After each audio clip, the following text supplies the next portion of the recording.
Hi, my name's Sarah, and today I will be answering the question, what do you feel called or destined to? As far as the question of being predestined for something, I do feel that we all are predestined for a lot. I feel predestined for...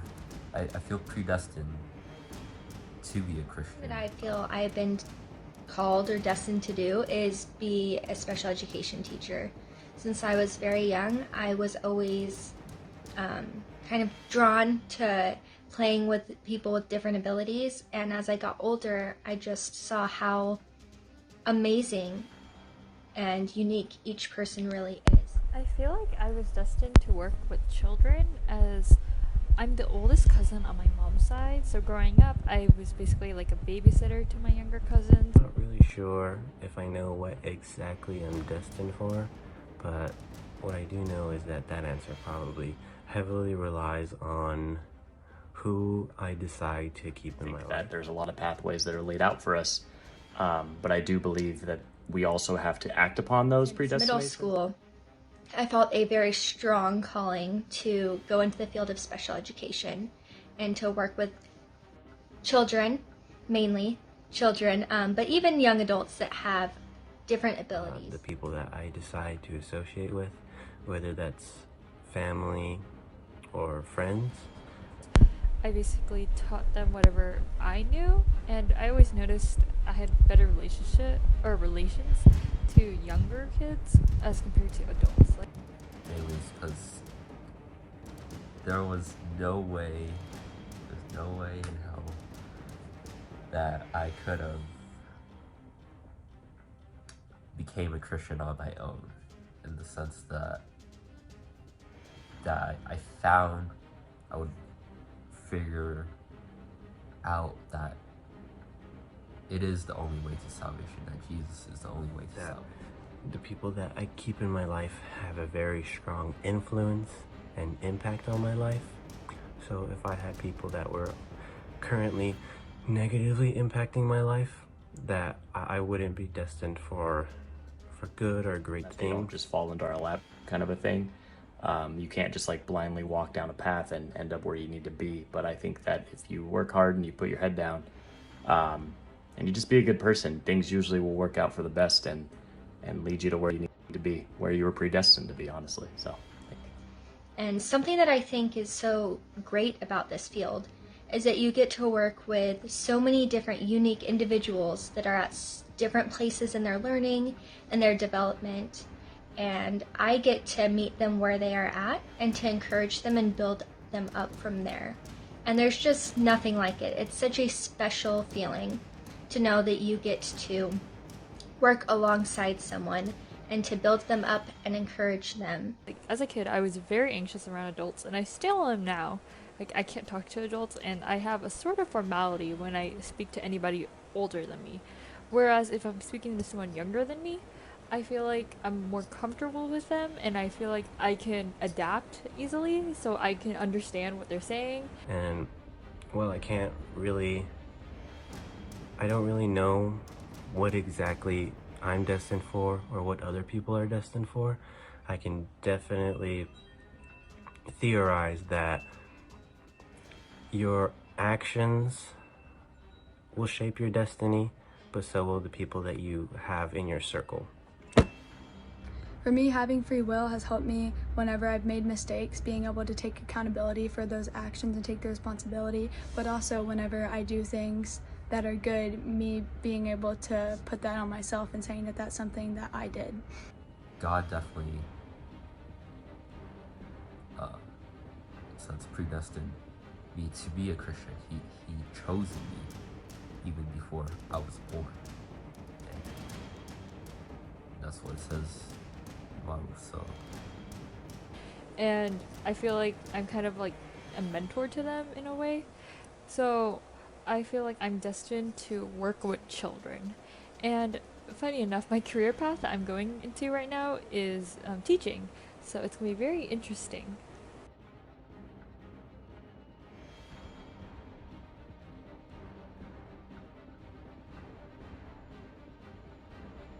What's good, y'all? Welcome back to another episode. Whether you were destined to join us or you decided to watch this out of your free will, we Thank you for tuning in. Before we get started on this episode, let's introduce this amazing individual to the side of us.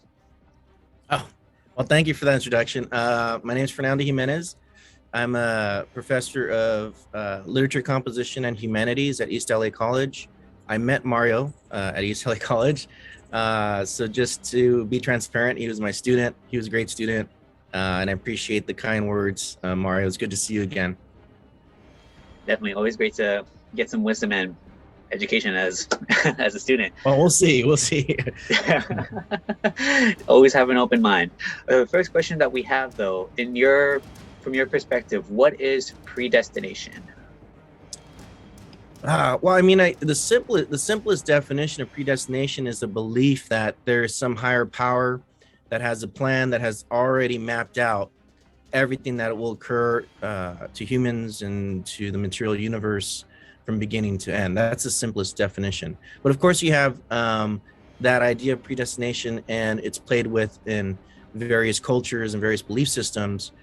Predestination is a belief that was probably more widely held and not really questioned in antiquity.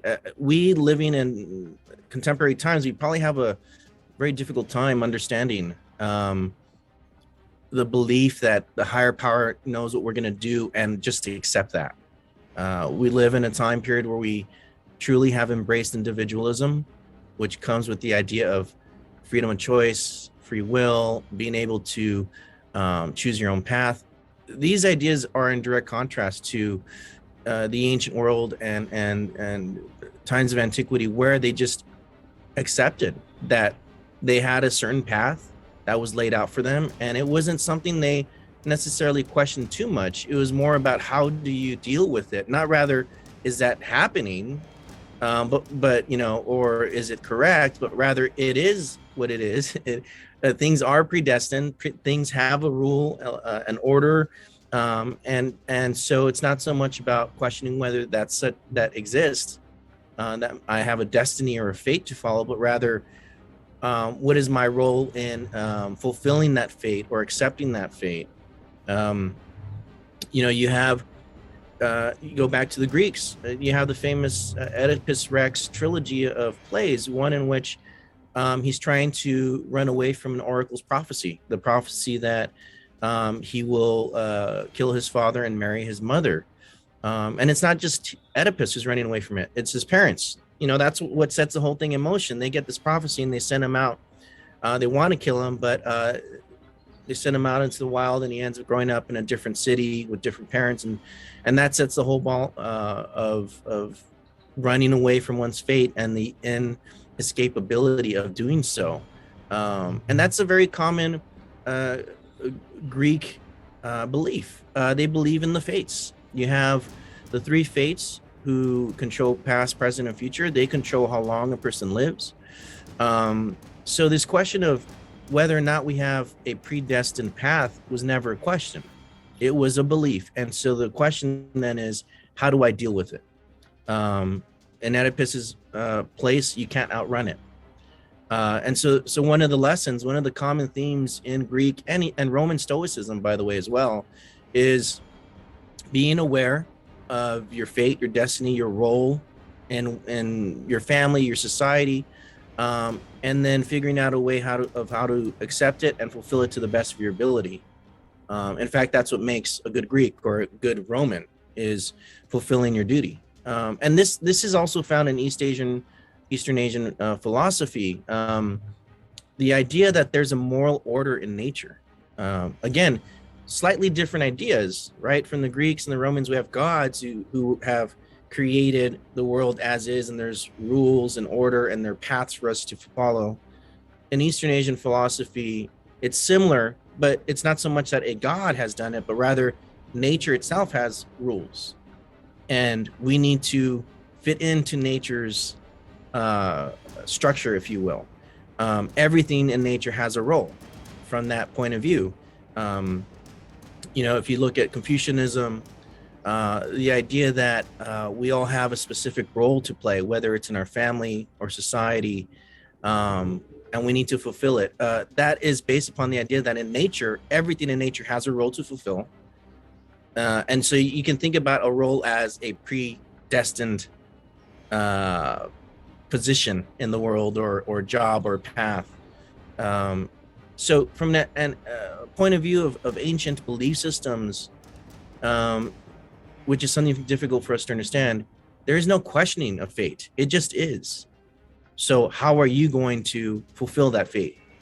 Now, if you go into contemporary times, we have a great problem with that, So it depends how you want to go about it. I mean, what are your thoughts on what were your thoughts behind asking that question, and what made you start thinking about predestination? Well, predestination, coming from a religious perspective, that's something that is mentioned a lot of the times. If you look into biblical document, so many things are referenced, and so many things are happening for a reason. I want to say Joseph was a great example. The trials and tribulation that he's gone through, so many issues that he dealt with. This was all preparation for him to be a successful ruler. He was destined for greatness, and this is something you mentioned in books, and obviously as an English teacher, you've seen countless times. The main character is destined for something, whether it's greatness, whether it's a weakness that they end up overcoming. You can't outrun something that doesn't have a concept of time. You're pointing. I'm glad that you brought up this common plot archetype or plot type, which is the hero's journey, where the protagonist, most often male, but now in contemporary times females, have been included in this structure, where the destiny depends on the tale, but really the hero's journey is about coming of age, growing, developing, and there are initiation rites and obstacles that occur, but there's always the assumption that there is an end goal, right? Which implies predestination. And that's interesting, because if you look at our most recent film franchises, Harry Potter, the chosen one, okay, he has a destiny to fulfill. If you look at the Star Wars films, all three trilogies have this idea of the chosen one. It's really interesting because these ideas are very ancient and old, yet they contrast with our own modern mindset, in that we tend to believe we can and should choose, and that there is no predestined endpoint for us, that we make our own choice. And therein lies the paradox of predestination, which I think is going to be in your next question about free will. You brought up religion. How is it that God gives man the gift of free will, while the theology still teaches that God has a plan?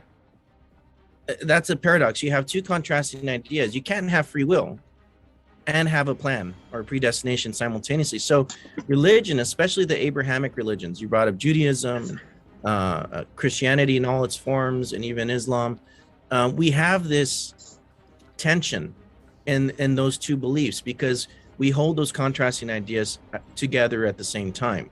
I was raised Catholic. I'm a lapsed Catholic. I no longer practice. I never really did, to be honest.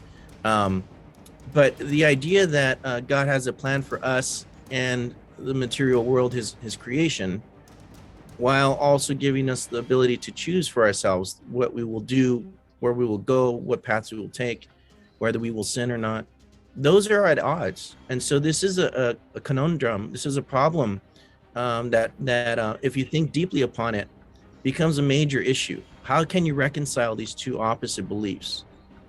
And religion has done a lot of somersaults, attempting to go around that, somehow reconcile the two opposites. One interesting idea from a Catholic point of view is the felix culpa. That's Latin for the fortunate fall. And in the fortunate fall theory, the idea is, why did God let us screw up? Why did he let Adam and Eve screw up? I mean, if he loved us and he had a plan for us, why not let us stay in paradise forever? Why even give us a choice to screw up? That doesn't make sense, right? It doesn't make logical sense. Well, the idea behind the fortunate fall theory is that God's plan for humanity was to be beside him, right? Even above the angels or the angelic hierarchy. How can that occur if we are material and human and purely innocent in the Garden of Eden, ignorant, right? How can we possibly then end up being beside God? In other words, in a hierarchy higher than the angels, if we're at a lower starting point, Lower right? stand, right? The idea is we had to fall, we had to screw up, so that we can then, like you said, go through trials and tribulations and obstacles and grow, and then we are be in the hierarchical sense higher than the angels, in that we are both material and immaterial. The angels only know the immaterial spiritual existence. Only humanity, according to this theory of the fortune of fall, once we fell, can then have both the knowledge and wisdom experience of living in a material fashion and also understand our spiritual essence. And so then we have both. And that is why we will eventually end up higher in the hierarchy. But think about that idea. He gave us the freedom to choose to eat from the tree or not, right? But the plan was all along to have us screw up so that we eventually we can elevate or evolve to a higher state of spiritual being, right? Again, you have those two ideas here. He has a plan, but he's also giving us enough rope to choose. From a religious point of view, then that has to lead to some reflection as to how does that work, and why is that way? What is the purpose of having a path, but then giving us the illusion, if you will, of free will or choice? And then the question is it an illusion? Do we truly have it or not? You know? It's true. I feel like you mentioned like how we're giving us a little bit of wiggle room. As individuals, we aren't naturally motivated constantly. Sometimes we need to find that little extra motivation, whether it's food, whether it's something greater, that delayed gratification, which is something I know even myself, we struggle with if we want something right now, we want it. But sometimes that journey, we need to go through that journey to get better and get stronger. You mentioned going back to the story of the creation. I was a little curious. So I searched this up. Free will and freedom. That's something a lot of people get mixed up. Would you say that's accurate?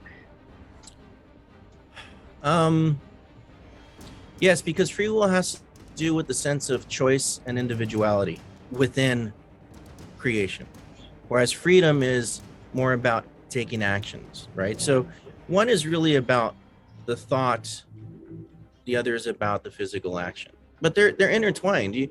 To have free will, you have to make a choice about what you're going to do, and then you have the freedom to do it. So they're intertwined, but they are slightly different. How did you understand the difference?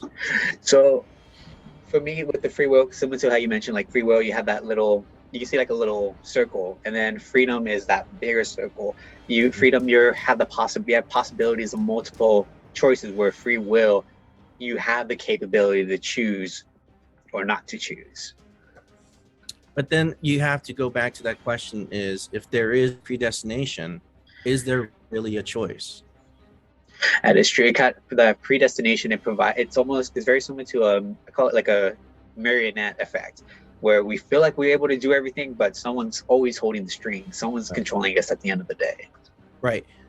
So from a theological point of view, Abrahamic point of view, even if you go into Hinduism and Buddhism with the ideas of reincarnation, that's the way things are set up, and you have the choice to from a Abrahamic point of view, sin or not sin, or to follow God's path or not. From a Hindu Buddhist point of view, to evolve or not towards enlightenment, right? There are choices here in this life that you do, but ultimately there's a larger order that we fit into nonetheless. So, for example, from a Catholic point of view, the idea of free will is not so much about choice. It's not that you have the freedom to choose what you will do and what you will end up being. Rather, it's the choice of whether or not to surrender to God's will. This idea of surrender is very important. Think about it this way. Let's say you're out in the ocean and you're swimming, and you're gonna swim back to. It's a bad analogy, by the way, but just thinking off the top of my head. You're trying to swim back to shore. You can choose a harder path to swim back, right? Right. For whatever reason, I don't know why you would choose a harder path. Maybe you want to go against the current. Maybe you want, I don't know, whatever it is. Or you can allow yourself to surrender to the motion of the ocean and let the ocean take you in on its own, right? That's more the sense of the religious point of free will. You're going to get to the shore no matter what. How you get there is what free will is, but you're still going to end up there anyways. Interesting. So Oh, go ahead. let's say another analogy. Someone brought up to me when I was having this conversation with someone. Think of going on a flight. You have a destination. You have your trip, like going to Texas. You're gonna get on a plane. Why Texas? Why not? Pick a nice one. Pick a nicer place. What place were you thinking of then? I don't know. Let's say Barcelona. Barcelona. There we go. Yeah, you got a lot more time to do some stuff on the plane. Though, so the destination is Barcelona. The flight over there, that's your destination. You're destined to go to Barcelona. What you do while you're on the plane, you have that free will to do whatever you want. Whether you can jump off the plane, you could sit and relax, be a individual society. You can choose not to. But the point is, you are destined to go somewhere. Yet in that time between, you have that free will or freedom to choose what you want to do. Right. And really, it comes down to, from a theological point of view, the idea of fighting against it or surrendering to it. And from a Catholic Christian point of view, Muslim, Abrahamic, Western religions, we should be surrendering to God's will. We should surrender, give ourselves to it. And as you give yourself to it, then you will be following the plan in a much more enlightened, peaceful fashion. Right? You can always fight it. You can run away from it, but you're going to end up there anyways. So the question is, how much do you want to fight? How much do you want to struggle versus how do you want to just surrender and give yourself willingly? Now that's the thing. That's the choice. It's going to happen nonetheless, but the choice is, are you going to willingly surrender or not? And that's the choice that we all have. That is true. There's an old saying someone would tell me, doing nothing is something. You're choosing not to do anything. Yeah, that actually it sounds like Taoism. In fact, where they believe you should not do anything. You should not interrupt the flow of the natural order. From a Taoist point of view, it's about energy. Energy flows through everything. It can change. It can be blocked. It can be moved aside. But it's there nonetheless, right? So just give in to it. The idea of doing nothing is doing something. According to the natural order of things. Again, it's all kind of the same idea. It's just the terms are slightly different. From an Eastern Asian point of view, there's a natural order, and that order follows to create a harmonious, balanced society, a harmonious, balanced individual.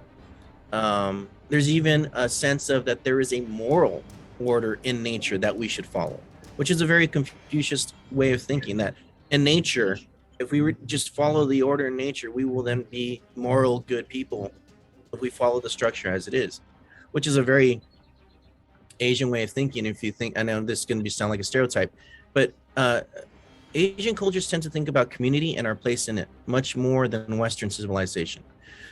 Western civilizations tend to think of what I want to do first, not what I should do for the community, right?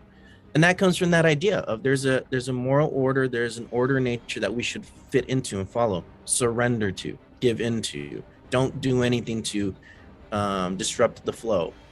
The same ideas are there in Western society, they're just couched in different terms. Surrendering to God's grace is one way of looking at it from a religious point of view. If you want to go back to the Greeks and the Romans, surrender yourself to from a Roman point of view, it's about duty. What is your duty as a Roman?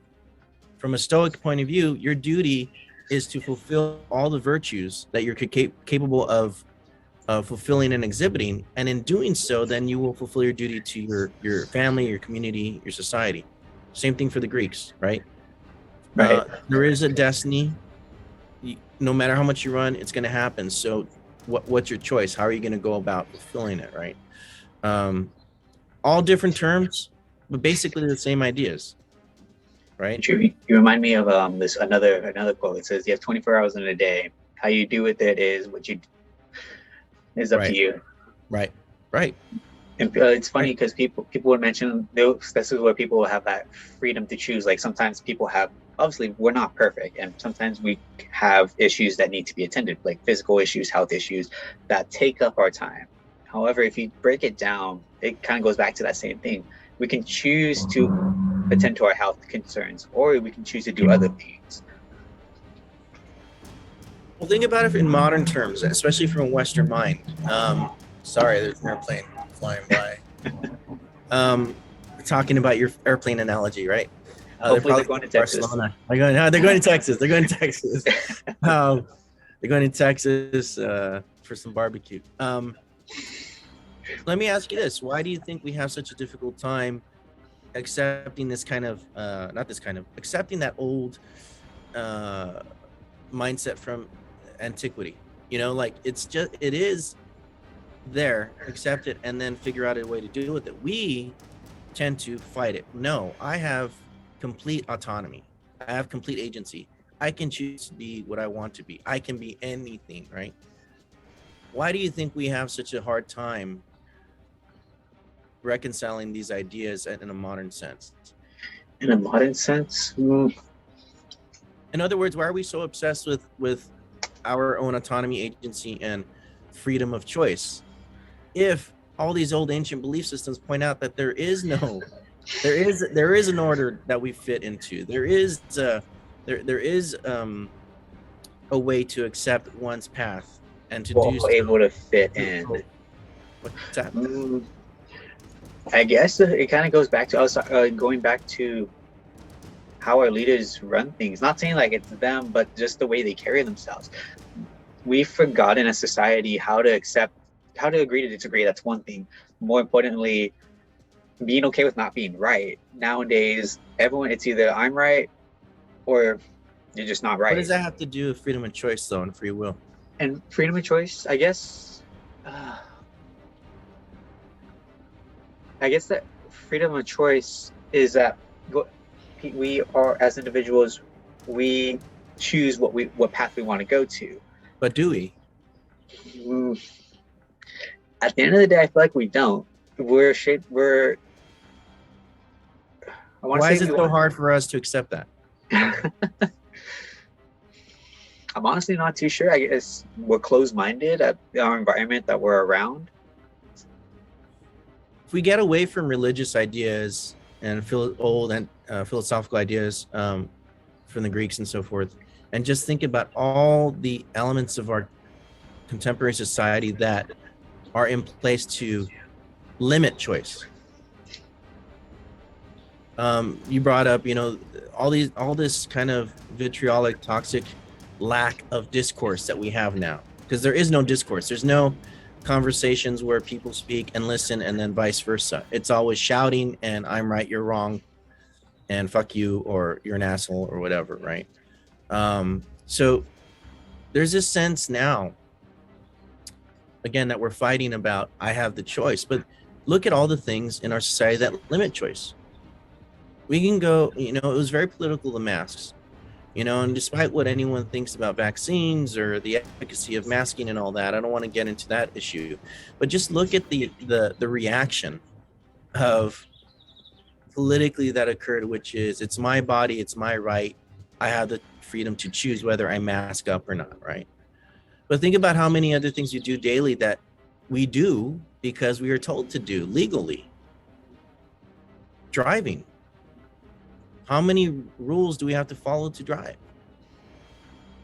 You. I mean, you have the freedom to choose to follow those rules or not, but there are consequences, and more than likely you're going to be following them, right? Think about cultural aspects of how we think about gender or sexuality or socioeconomic status, ethnicity, race. We have all these ideas implanted into us from very young. So then, how much choice is there? And it's true as a former child development major, when you're provided with multiple choices, you seem to be less happy than if you're given two choices. And Why is that? Why is that? we That's a don't. great example. Why is that? I'm not gonna lie, I don't remember the exact reason why, but I feel Why like do you think it is? Well, think about, have you ever been to a restaurant where it's like, maybe like the Cheesecake Factory, it's like a book, a menu. there's like so many things to order. Right. And it's like when I go to restaurants like that, I either like nothing looks good or everything looks good. And then I'm just kind of fucked because I'm like, now what am I gonna eat then? Right. It's And then true. and then when I choose something, I'm still thinking about all this other stuff that I could have chosen on the menu later. All those You know? other options. Yeah. So even if the food was good, there's this kind of lingering doubt of, man, maybe I should order that other thing. Or when we have too many choices, you would think that's what we want. Freedom of choice. I want as many options as possible. But you're right. It has been shown that the more choices we have, the more anxiety is created, the more tension is created, the more doubt and insecurity is created, right? Rather than just having a fork in the road and say, I'm going to go right. Right? Why do you think, if we're discussing this because it interested you, and obviously I think you're probably thinking about how much choice you have in your own life and what you're going to do with it. You're still a young man, right? So you're thinking about, where am I heading? Where am I going? So you're obviously thinking about these ideas of your own agency and autonomy. So why is it that when we're given autonomy, it makes us unhappy, like you said in that example? I know personally for me, it's that fear of missing out. I guess like FOMO. That as much as I feel like I've gotten much better about missing out on things, there's so many things. Even like right now, when I was going up to Jessup, I was excited. It's a new journey, and then due to financial reasons, I had a choice. I can either wait and come up with the money to go back. That's going to take a lot of time, or I can just transfer, be closer, and be financially better. It was about a good 2-3 months I was thinking about what path to do. And if I added going to another private school that was much closer, playing a different sport, that did add a little bit of stress. However, I was talking with a couple friends. They told me, focus on school, worry about sports later. So that narrowed it down to 2. Now I'm at Long Beach and I feel so much better financially, and I'm still getting the same amount of education, just less expensive. Yeah. Well, you mentioned something that was interesting, which is you're narrowing things down. And our minds tend to work that way. And especially now that we are kind of a secular, scientific, logic-based society and have moved away from kind of spiritual matters, which are more ambiguous and difficult to narrow down, right? It's a modern mindset. This idea of control through the narrowing or the limiting of ideas, options. And it's a good way to learn. Think about science and how they'll take a bird, right, a species, and then they start categorizing the species and narrow it down to what makes a bird, and then put categories into how many different birds there are. It's a good way to take in information. But, learning, there's different levels to learning. There is the lowest level, which is imitation. It's what children do when they're 1, 2, 3 years old, right? Then once you go to school, it's memorization, taking in data, right? Absorbing everything. Right. And that's the narrowing down of things, so we can absorb it in a more piecemeal, logical fashion, so we can hold on to it. I mean, think about trying to take in all of the species of birds in general. It's too much, so we have to kind of parse it down, right? And it's kind of like what you're doing with your life choices. But in doing so, you are creating an illusion that things are simpler than they are.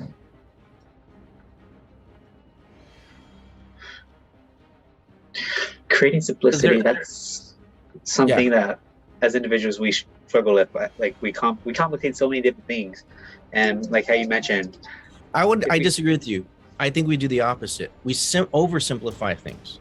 Interesting. How so?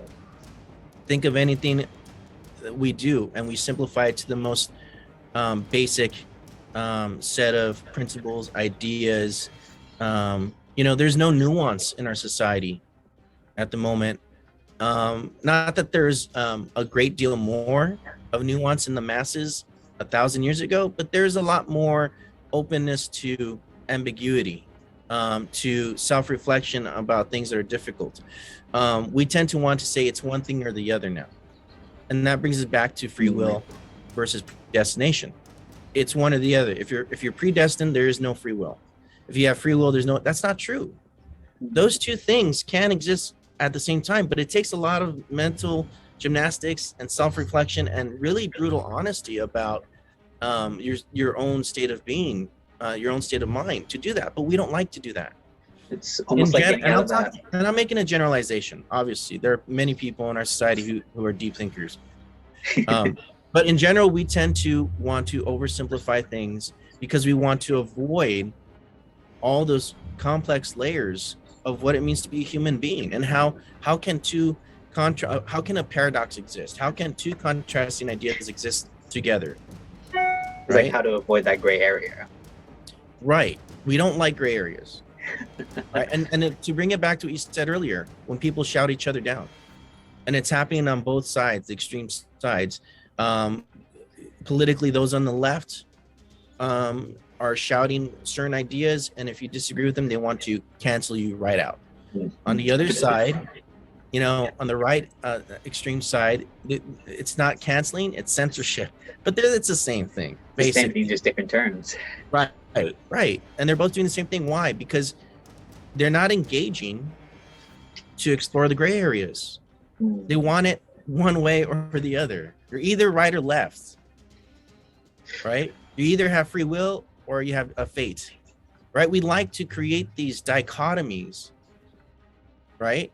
When really what's in between the two opposites, the dichotomy, is what's the important part, but we avoid it. That's very true. It's funny that you mentioned, like, we always were very black and white, and now that thinking about it, that we oversimplify things, and it goes back to like certain controversial questions, like for example with abortion. That's people are very black and white about it. Like yes, no. There's obvious gray areas there too, but what can you do? We can't accommodate for everyone, but at the same time, we're not going to win either way. We can't accommodate for everyone, or we just not to. We're choosing not to, I guess. We're choosing not to. Because it takes too much work to deal with the gray. We could, and it would take a long time to sort it all out, but we just choose not to. And it's the same thing with the idea of free will and predestination.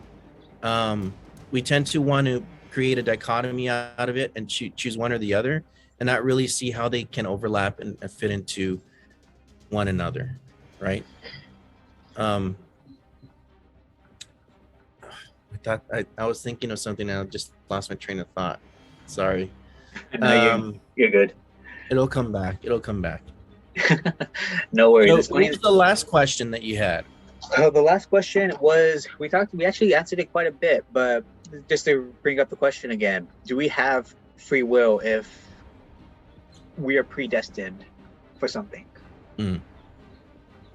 Oh, I know what I was thinking about. As you were talking, it reminded me of Dante's Inferno. Yes, Dante's Inferno. Do you remember it? Yeah. It was honestly, unfortunately, there was a lot of books in high school I was supposed to read, and I was at that phase where I didn't read a single book. That was one of the books. So, one of the most famous scenes and passages from it is when Dante is going into hell to go through the circles and to visit, right, the sinners. And he's being taken, he's guided by Virgil. There's a warning in the gate to hell that says, abandon all hope, ye who enter here, right? Yes. Now, on the surface, it means once you're in hell, you're fucked. You sinned. And remember, this is a poem that is espousing Catholic ideology from the Middle Ages. And the Middle Ages was very fire and brimstone. Like, let's scare the shit out of people. so they act right. You know, it isn't like the modern Catholicism and Christianity where God is loving. You know, I mean, there was that idea of God's love, but it was more about, you know, kind of like you better be good. It was that fear-based almost. Yeah, fear-based religion and theology. Yeah. So it makes sense. Once you're there, you're fucked. Abandon hope, right? But really, the idea, which is pretty ingenious by Dante, is that actually that warning is actually get your way out of hell, which is giving you hope, right? So Dante inverts hell. So when he gets out and he gets he climbs up through Satan, he realizes, so he was going down the whole time, but then when he gets out, he's actually going up. So there's this kind of topsy-turvy inversion. That's a theme in Dante's Inferno. So everything you read can be read two ways, inverted or not. So that abandon hope, all hope ye who enter here, is really about abandoning the hope that you can justify your sins. Stop trying to say that what you did was okay. Stop trying to say you didn't do it, because most of the sinners in there are always like, I'm innocent, I didn't do it, or they blame someone else. It's this person's fault, they made me do it. Like Paolo and Francesca, the lovers who were caught you know, in an affair and were killed. They blame the book that they're reading, which is a book about Sir Launcelot and Guinevere, and it's such a sexy book. It got them all riled up, and then of course they're going to start having sex. How can we not? It's the book's fault, right? That idea of not taking responsibility, of trying to justify what you did, is what is keeping everybody in hell. And so from Dante's point of view is, once you take responsibility, stop pretending that what you did wasn't wrong, and surrender yourself to God's love, you will be released. Again, there's that sense of you can choose to do something, but ultimately it's about surrendering, because in hell, Dante's pointing out that these people are there because they don't love themselves. And if you can't love yourself, how can you accept God's love? Because God is love, right? Right. So the choice is not about, am I fulfilling my destiny? Because there's a destiny that's going to happen. The choice is, are you going to surrender yourself to God's love and truly accept it? And that's an act of self-love. And those who sin do not love themselves. That's why they're hurting themselves. That's why they're keeping themselves there, torturing themselves. Again, that's a weird kind of idea. You know, your only hope is to surrender yourself to love. But I thought God already loved me, so why am I, you know, there's all these weird kind of, almost like a gray area, you can say. Yeah. But the point is, again, you have a choice. You can choose to not take responsibility, shirk responsibility, justify your sins, and stay in hell. Or you can choose to love yourself enough to accept God's love, which will release you from hell. There's still a choice there, right? But it's still a part of God's plan, nonetheless, whether you're there or not. You see how those two things clash. But if you do the mental gymnastics a little bit or long enough, you can start understanding how our choices fit into a larger plan. That is true. As individuals, we have a hard time seeing the bigger picture right away. We're seeing the small baby steps. But however, if we take a step back, we're able to see what's truly going on. And especially goes back to, if we have an open mind, we're more likely to be able to see that big picture. Right.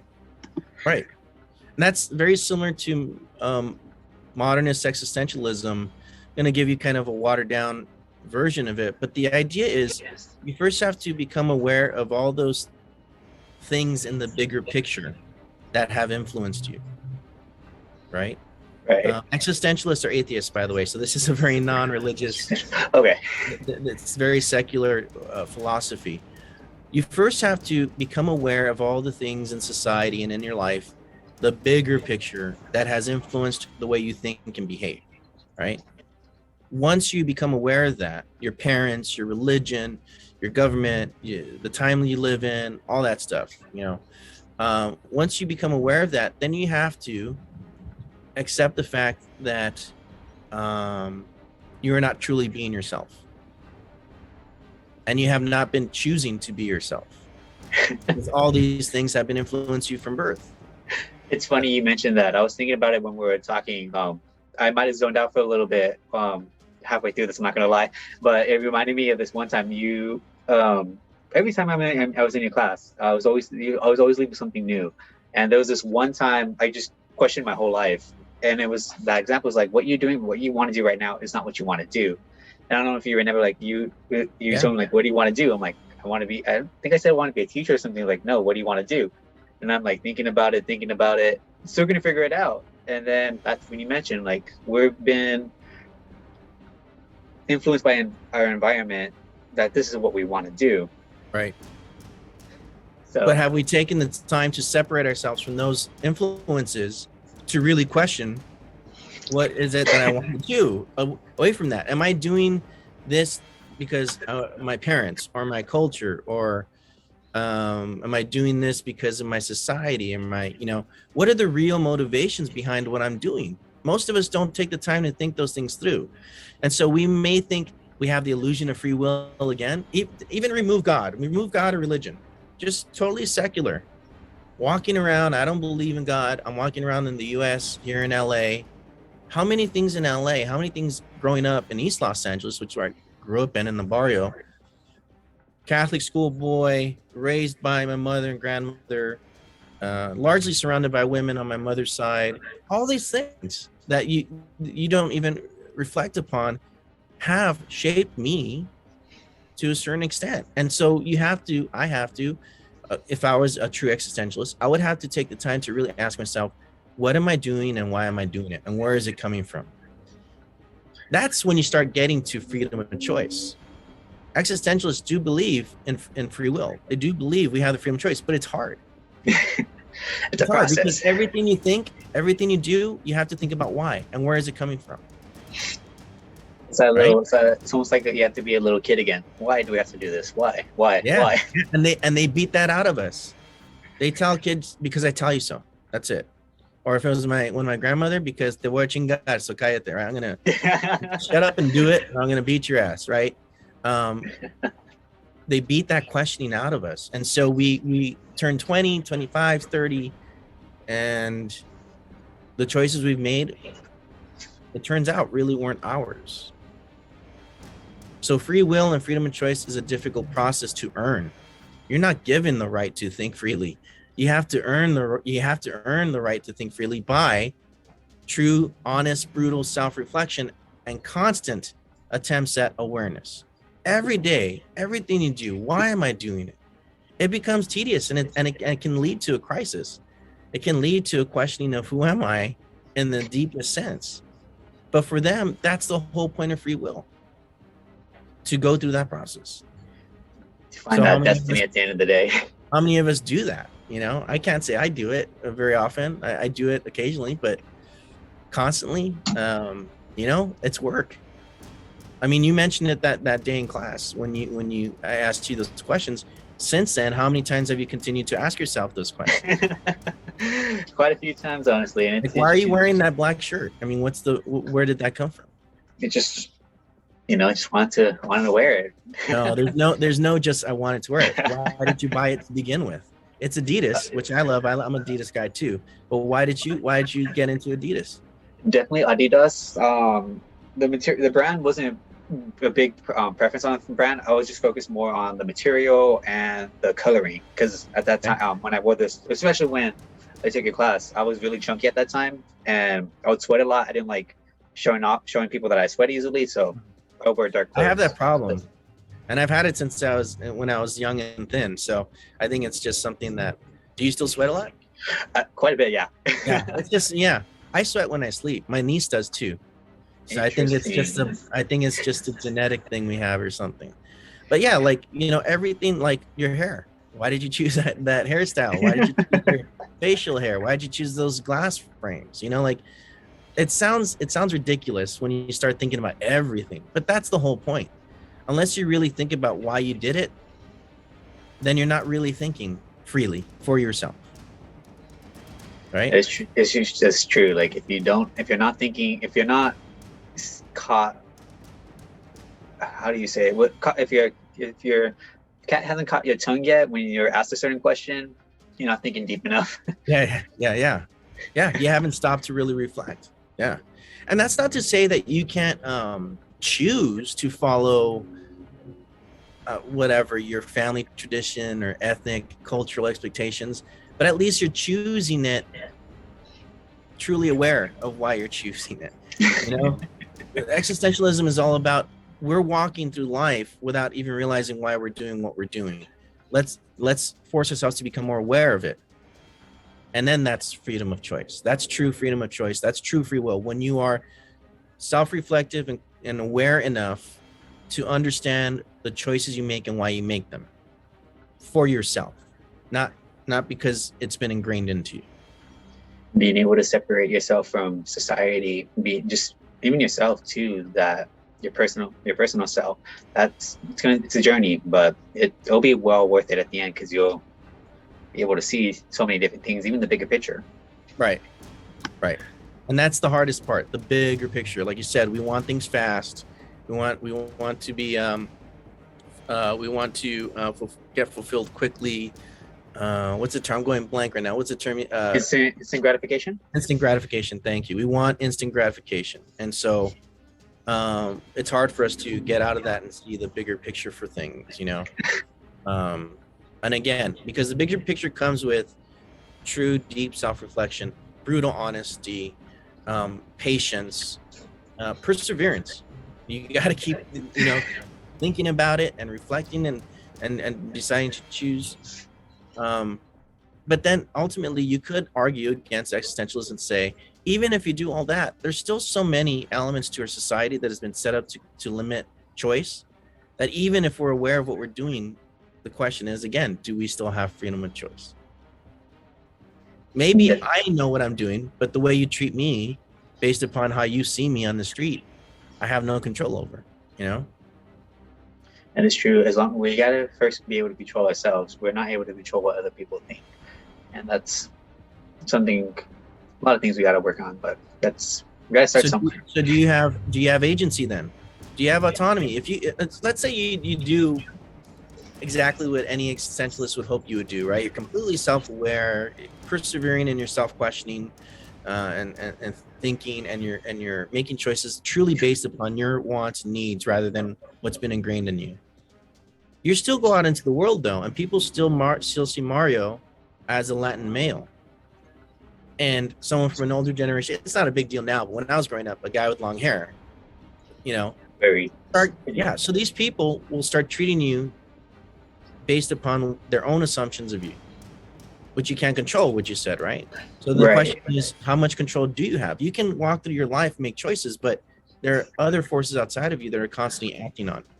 It's true. It goes back to that perseverance. Are you going to cave in to what other people are saying, or are you just going to beat to your own drum, continue life the way you feel is comfortable?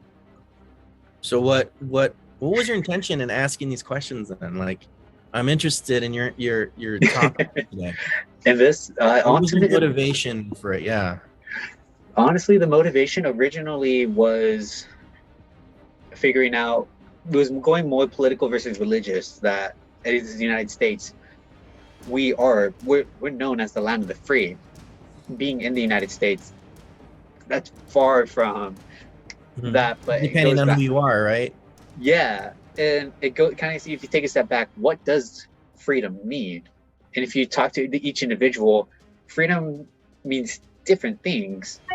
We don't have that a precise definition. It goes into that gray area. That freedom is not black and white as much as we feel like it is. And so that's choosing this topic for you was trying to make sense of that.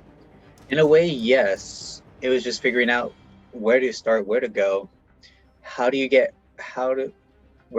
much where to start and where to go. Eventually we did move from that political stance and going to just predestination and free will, simplifying it a bit. Is there a difference? Are they the same? Do they go hand in hand? And so what do you think? Where are you going? What are you thinking? For me, I feel at the end of the day, we're all destined for something, whether it's greatness, whether it's to Oh well, now you're bringing up another vague term, which is what does it mean to be great? That's, oh man, I feel like I'm back in class. I would Does it say mean, does greatness mean that you're going to be famous and people are going to know you? Does it mean you're going to make money? Does it mean you're going to be a successful. son? Oh, again, what is successful? Do you mean success Yeah. realistically, spiritually, intellectually, emotionally, Right. psychologically? Like these Like, terms, you know, we throw out these terms, and I don't mean to pick on you, but and I do it too. Look, in just everyday conversations, but we throw out these terms that are so broad that they lose meaning.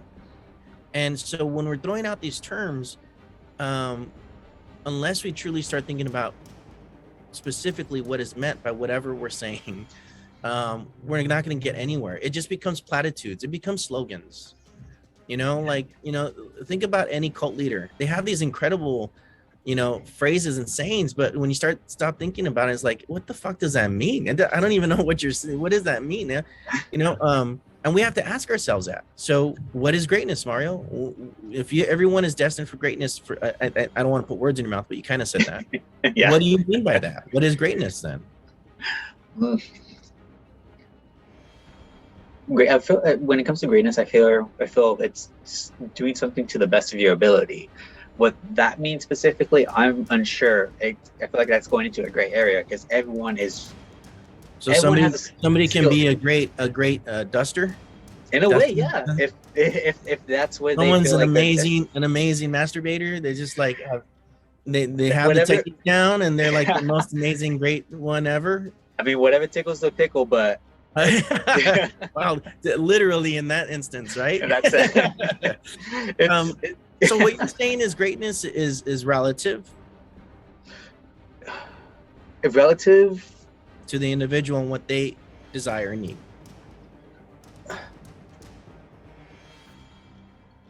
I want to say yes, because if you break it back, if you go back to it, now I'm kind of lost for words again. So if someone is, and I hate to use this term because it seems like I'm going to cast judgment, which I suppose I am. But if someone is somewhat superficial or shallow and they only focus on image or popularity, and for them greatness is how many followers they have or how many people know them, that's a totally acceptable definition for you about greatness. Personally, for me, no. But if it's for them, it's. I feel like, especially because like we know, or do we really know? That I don't know. I'm just lost at words right now. But no, I mean these are hard questions, and that's why I'm asking them, because I don't really know either. I mean, what I thought 5 years ago is different from what I think today, and probably what I'll think 5 years from now. They're hard questions, but these are questions we have to constantly ask ourselves. To really deal with the issue of what I think is at hand here, which is one's autonomy or agency, the ability to think freely and act freely. How does that occur? Is it even possible? And so that's something that when you start talking about these questions, we have to be careful about these platitudes and these vague terms, and just really think about, okay, I got to stop and say, what does that actually mean? I will say this: relativism can be dangerous. When you say, what's great for one person is great for another, I mean, it's dangerous because then there's a lack of consensus.